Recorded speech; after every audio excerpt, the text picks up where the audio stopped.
These riches, along with the active gold mines of Dacia, replenished the Roman treasury. According to the Chronicles, Rome recovers 225 tons of gold, 500 tons of silver, and 50,000 slaves. The gold and silver coming from the booty that he had collected from the Dacian wars was used to fund a fantastic building program in Rome, on a scale that Rome did not see before.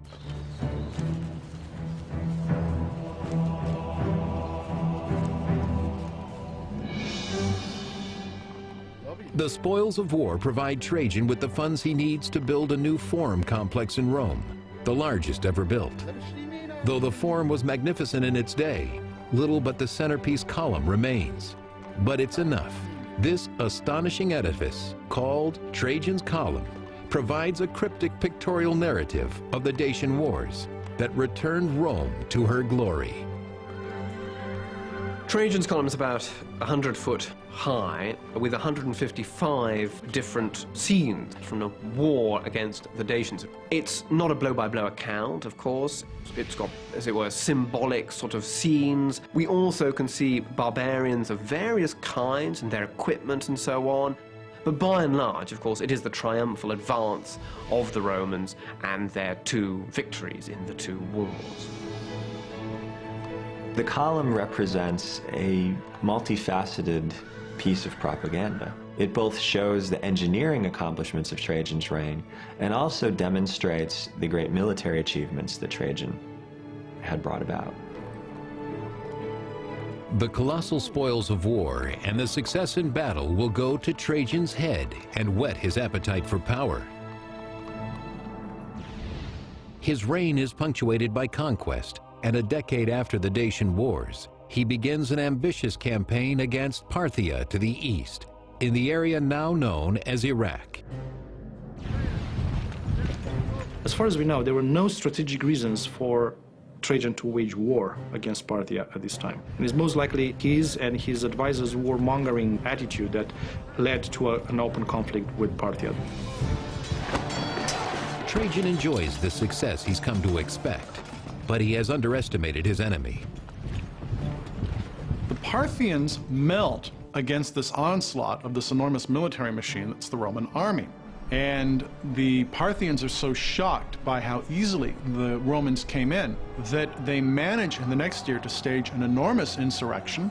They kill or drive out the Roman garrisons that are in their country. It's not exactly similar, but it's somewhat similar to the situation the United States faced in Iraq, where you enter with enormous military power, but you end up with an insurgency all over the place. Trajan, now aging and ill, imagines himself to be the new Alexander, conqueror of the world. But by 117, it is clear that his dream will never be realized. His plans for expansion have stretched Rome to its limit and into a hostile landscape. Holding on to the territory across these inhospitable swaths of desert is very, very hard. And Trajan found himself, especially fighting in the north, middle, and south at the same time, that he'd overextended his resources. At last, in old age, Trajan retreats, abandoning his campaign and heading back to Rome, but he dies before he gets there.